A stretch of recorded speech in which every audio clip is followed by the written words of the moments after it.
Přeji hezký den. Dneska se podíváme na maturitní zadání ze září 2020, pak 2020, septembre. A zároveň tady toto zadání je stejné jako zadání Backplánu z března 2021 s tím rozdílem, že tady v tom březnu má funkce ještě část C, ta maturitní, takže to, co teďka uvidíme, je část C, která v maturitě na nečisto není, a zároveň tady v tom maturitě na nečisto jsou posloupnosti, kdežto v maturitě, kterou budeme počítat dnes v těchto videích, tak tam na rozdíl od posloupnosti je pravděpodobnost. Ale jinak se částečně teda to zadání shoduje se ve funkcích, komplexních číslech a geometrii. Já už jsem si tady připravila řešení a ty funkce jenom okomentujeme, protože je to poměrně klasické cvičení. Nejsou tam žádné velké zrady. Donc, partie A, pour les fonctions, nous avons la fonction gx qui est définie sur l'ensemble de tous les nombres réels, donc l'ensemble de définition est R. Et d'abord, il nous demande de calculer les limites en moins infini et en plus infini. On voit ici que la première limite pour moins infini est facile, parce que pour x moins 1 qui tend vers moins infini, la limite est moins infinie. Et pour e à la puissance x, quand x tend vers moins infini, est plus infini. Et ça vient de ce graphique-là, parce que la fonction e à la puissance moins x, elle est décroissante. Et pour moins infini, y tend vers plus infini. Voilà, et le produit de deux infinis, c'est un infini. Par contre, pour limite quand x tend vers plus infini, nous avons le produit plus infini fois 0, ce qui est une forme indéterminée. Ça, c'est une forme indéterminée. Pour x qui tend vers plus infini, la fonction e à la puissance moins x tend vers 0. Et donc, on reçoit une forme indéterminée. Là, il faut chercher dans le formulaire une formule qui nous aidera, et c'est cette formule-là, une formule de produit de x et e à la puissance x. Et c'est pour ça que je développe les parenthèses pour avoir x fois e à la puissance moins x, qui est la formule, moins 1 fois e à la puissance x, c'est ça, mais cette expression tend vers 0, plus 2. Et donc, on a 0 moins 0 plus 2, ce qui fait 2. Et c'est donc la limite quand x tend vers plus infini. Question 2. Dresser en le justifiant le tableau de variation de la fonction g sur l'intervalle de définition, sur l'ensemble de définition. Bon, là, on calcule la dérivée, et pour la calculer, on d'abord calcule la dérivée du produit, parce que ici, nous avons le produit de deux fonctions de x moins 1 et de e à la puissance moins x. Donc, il faut d'abord calculer ces dérivées partielles à l'aide du formulaire qui est u dérivé fois v plus u fois v dérivé. Donc, c'est ça. Et la dérivée de 2, c'est ce zéro-là. Je laisse la simplification à vous. Ce n'est pas trop difficile, mais à la fin, on arrive à ce produit. Pourquoi la forme de produit est assez importante? Parce que pour étudier les variations de la fonction gx, il faut d'abord étudier le signe de la dérivée. Et si je veux calculer le signe de la dérivée, il faut que je la pose égale 0 et je cherche les points nuls, ce qu'on appelle points nuls. Mais pour e à la puissance moins x, on n'a pas de points nuls. Je reviens ici à ce graphique. La courbe exponentielle est toujours au-dessus de l'axe des abscisses. Donc, il n'y a pas de point nul pour e à la puissance moins x. Et cette fonction est toujours positive. On peut le voir aussi sur le graphique. La courbe est toujours au-dessus de l'axe des abscisses. Donc les valeurs y, les valeurs sont toujours positives. D'où cette ligne de plus et plus. Et pour 2 moins x, le point nul est x égale 2. Donc dans mon tableau, je vais de l'intervalle moins infini jusqu'au 2 et de 2 jusqu'au plus infini. Le point nul, c'est bien 2. Et cette expression de moins x, elle est d'abord positive, ensuite négative. On peut le vérifier par remplaçant x par exemple 0. 2 moins 0, c'est positif. Et par 3, 2 moins 3, c'est négatif. Donc ça, ce sont les signes qui décident le signe final, qui va être plus et moins, d'où la fonction est d'abord croissante, ensuite décroissante. Les limites, je les ai bien calculées, donc c'est moins infini et 2. Et la valeur du maximum global, c'est 2,14. Donc à peu près comme ça.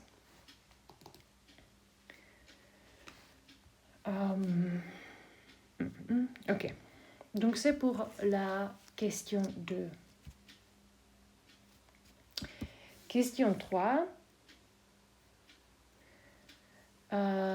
Montrer que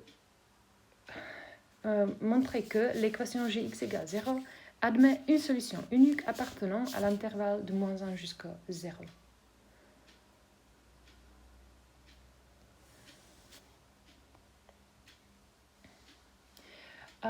Je vais vous laisser écrire la définition, donc toutes les phrases nécessaires, je vous laisse les écrire. Mais ce que nous montre que la solution alpha existe, c'est cette partie du tableau est très importante. Là, on trouve que la fonction elle est dérivable, donc continue. C'est la première définition, dérivable, donc continue. Ensuite, deuxième définition nécessaire, c'est qu'elle est strictement croissante sur l'intervalle de moins 1 jusqu'à 1. Elle est strictement croissante. Et elle change de signe, parce qu'elle va de moins infini jusqu'à la valeur 2,14 centièmes. Pour le prouver, sur l'intervalle de moins 1 jusqu'à 0, on calcule ces deux valeurs. Pour g-1, qui est à peu près ici, on va avoir une valeur négative, et pour g de 0, on va avoir une valeur positive. Ce que montre que alpha se trouve dans cet intervalle.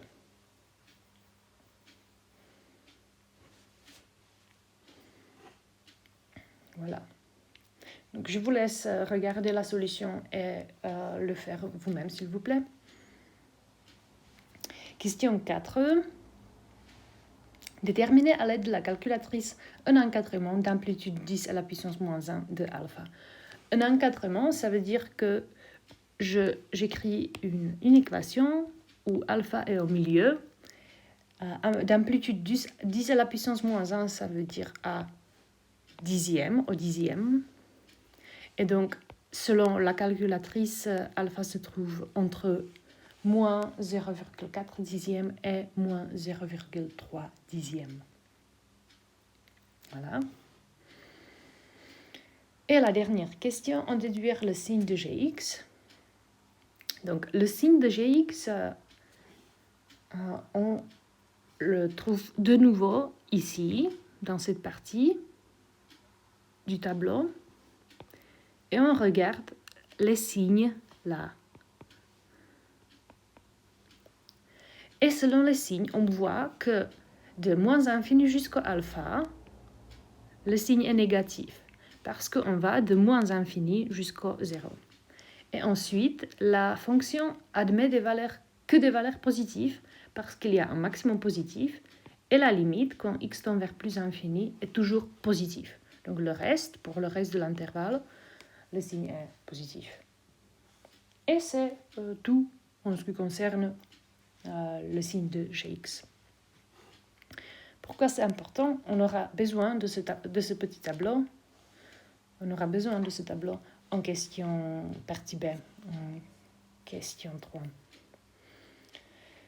Donc, pour la partie B, de nouveau, je laisse à vous de calculer la question 1 et 2. La question 1, c'est la question sur les limites, mais les limites fonctionnent de même façon que pour la fonction gx. Quand vous regardez la fonction fx, on voit qu'il n'y a rien de nouveau, il y a toujours ce produit-là pour lequel on aura besoin de formulaire pour plus infini, et c'est tout. Ou pour moins infini, pour plus infini. Ok? Donc, la question 1, vous la presque recopiez de la question 1 de partie A, d'ici. Donc, dès le début, on la recopie.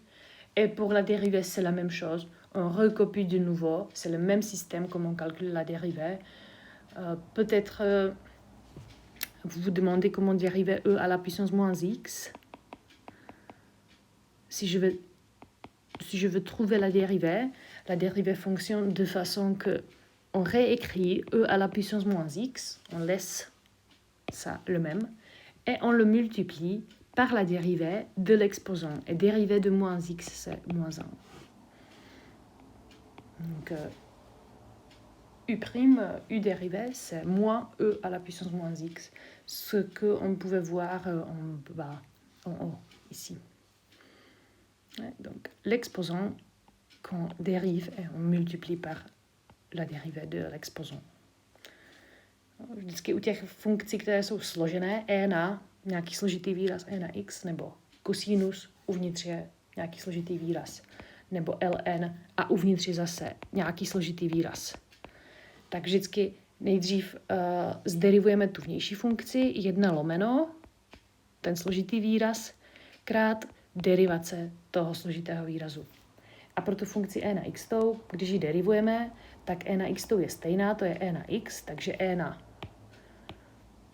ten můj výraz, který tam mám, krát derivace toho výrazu. Když tak si dohledejte video pro derivaci složených funkcí, někde v páté A se to tam opakovalo. Voilà, donc c'est la question 1 et 2. Pour trouver les points nuls de la dérivée, on pose égal cette expression, on la pose égale 0. Mais ça serait difficile de calculer les points nuls parce que ici, ce n'est pas un produit, il y a le plus 2. Mais on a déjà trouvé les points nuls de la dérivée et ce sont les points nuls de la fonction gx. En fait, un seul point nul et c'est le point nul alpha. Vous voyez dans mon tableau, je recopie l'intervalle de moins infini jusqu'au plus infini passant par alpha. Et le signe de la dérivée, c'est le même que le signe de la fonction gx. Donc il est d'abord négatif, ensuite positif et 0 pour alpha. On a complété les limites ici. Et on calcule la valeur de f de alpha. Pour calculer la valeur, là, on avait dit que alpha se trouve entre moins 0,4 et moins 0,3. Donc, ce que j'ai fait, j'ai calculé la valeur pour les deux, pour voir si les valeurs se rassemblent vraiment. Et on voit bien que si je arrondis, c'est 0,8 dixième. Donc, c'est la valeur du minimum.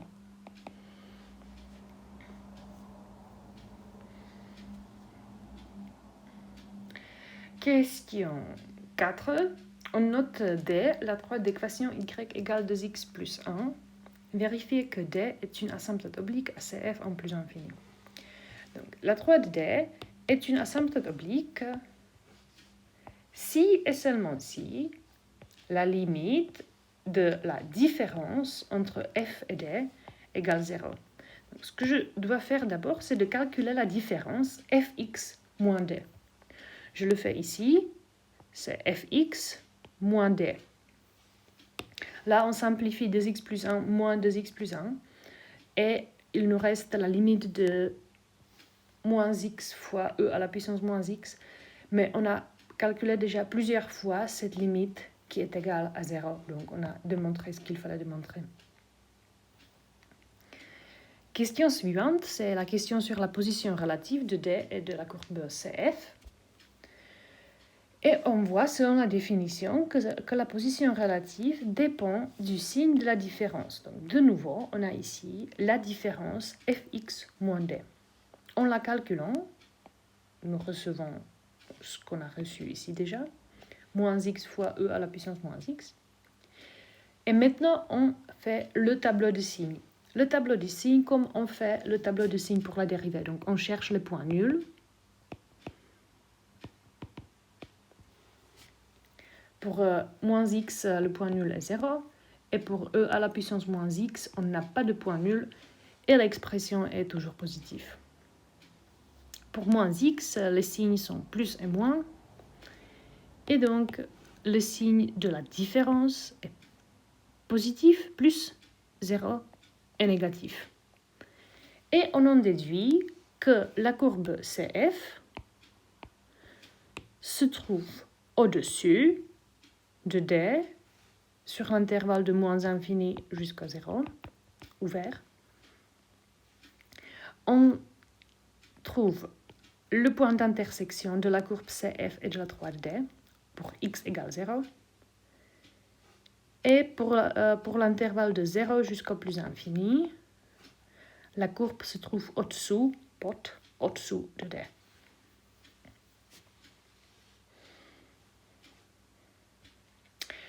Pour tracer le tableau, pour tracer la courbe, ce que j'ai fait, j'ai commencé par le tableau de valeur de la fonction. Donc ça, c'est le tableau de valeur pour la fonction fx. Unité graphique, c'était en centimètres. Donc ici, une unité, c'est 1 centimètre. Et la courbe a l'air, comme vous voyez, elle est décroissante et croissante. Marquez bien le minimum, qui est ici pour alpha. Donc pour alpha, on a un minimum. Et selon la position relative de l'asymptote oblique et de la courbe, on voit que d'abord, la courbe CF est au-dessus. Nejdříve se nachází nad. A je to až do toho nulového bodu pro x rovno 0. Takže ta zelená křivka se mi nachází nad tou fialovou až do společného průsečíku pro x rovno 0. A poté už mám tu zelenou křivku pod asymptotou. Voilà. Donc c'est la question sur la position relative qui nous aide à bien tracer la courbe CF. Aussi, ce qui est important, assurez-vous que la courbe CF s'approche de plus en plus de la courbe D. No, musí se k sobě přibližovat, hlavně ať vám, prosím vás, to neudělá tady toto, to by byla blbost. Tak.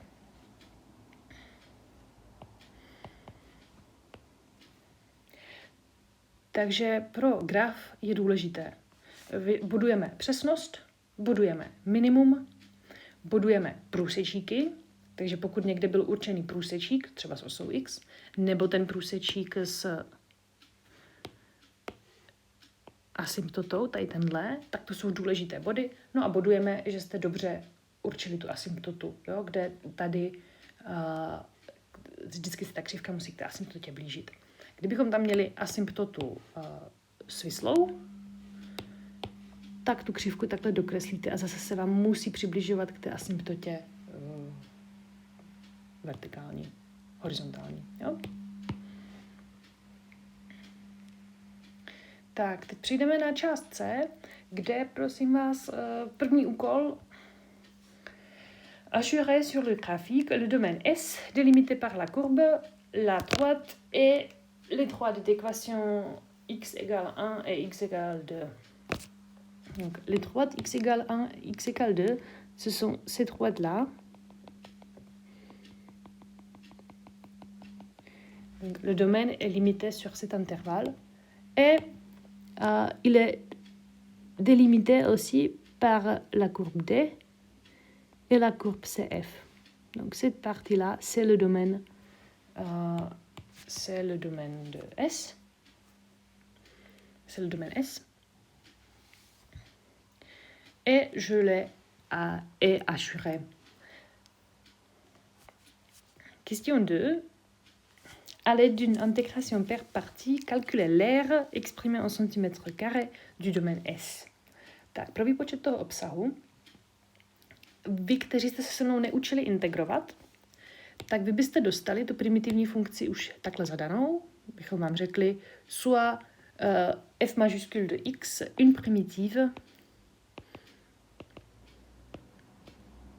de fx. Et ensuite, on vous dit, on continue de même façon, calculez l'aire exprimée en centimètres carrés du domaine S, et vous auriez continué ici.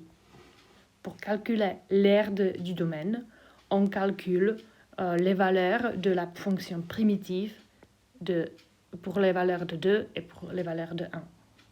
Ouais, donc, c'est ce que vous auriez fait.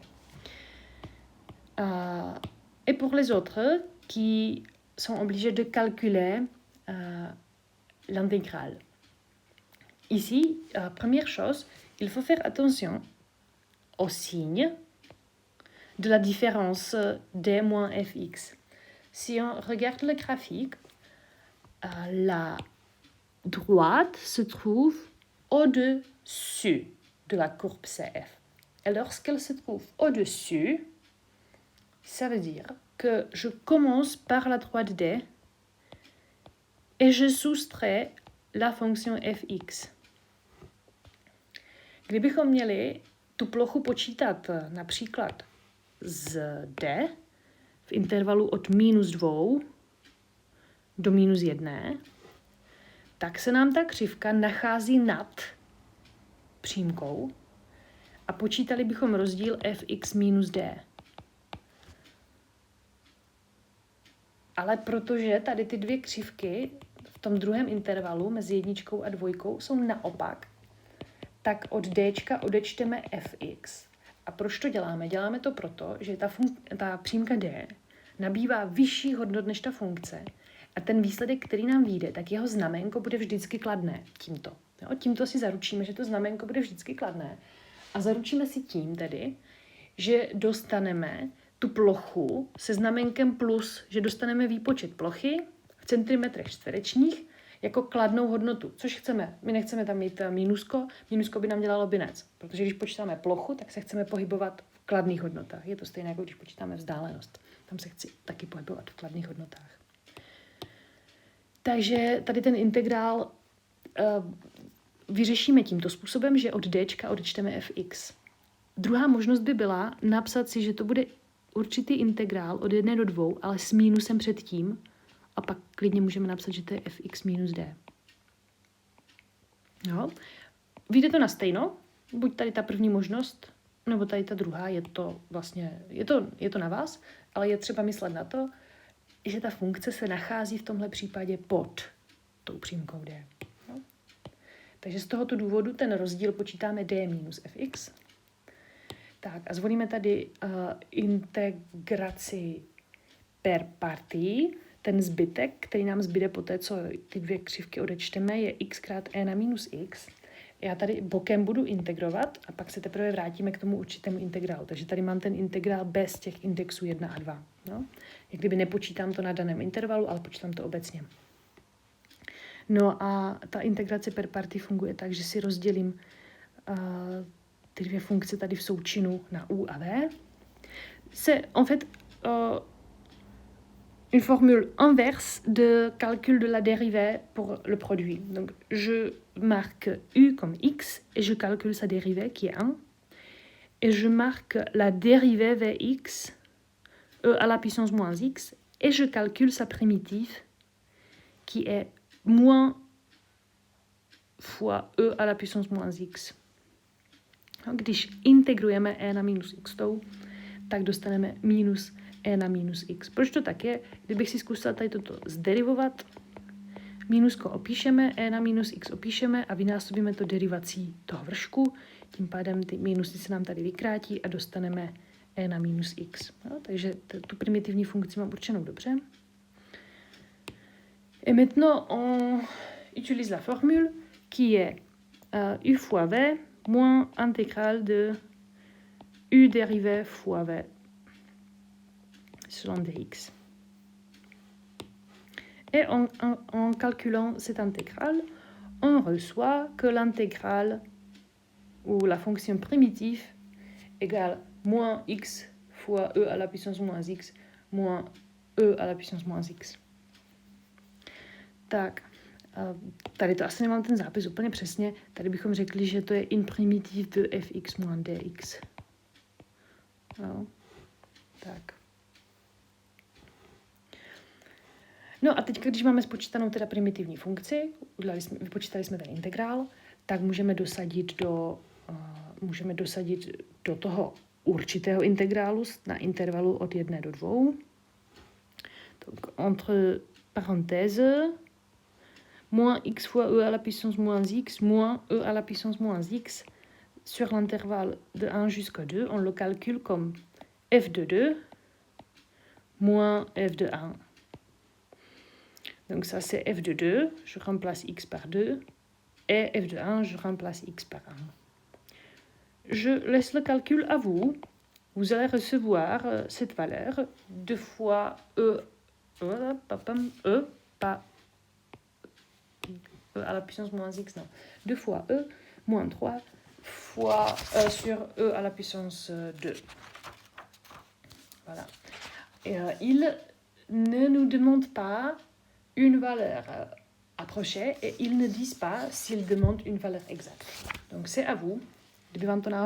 Kdyby vám to nevycházelo tady ten výpočet takhle hezky, tak už v této fázi zkrátka vypočítejte přibližnou hodnotu, protože oni nám neříkají, jakou hodnotu teda vlastně chtějí, jestli přibližnou nebo přesnou. No, tohle by byla přesná hodnota. Když hodíte do kalkulačky, tak vám vyjde ta přibližná. A protože jsme měli 1 centimetr, byla 1 jednotka, tak rovnou nám to vyšlo v centimetrech čtverečních. Tak, to je tedy letem světem průběh funkce. Cvičení 1.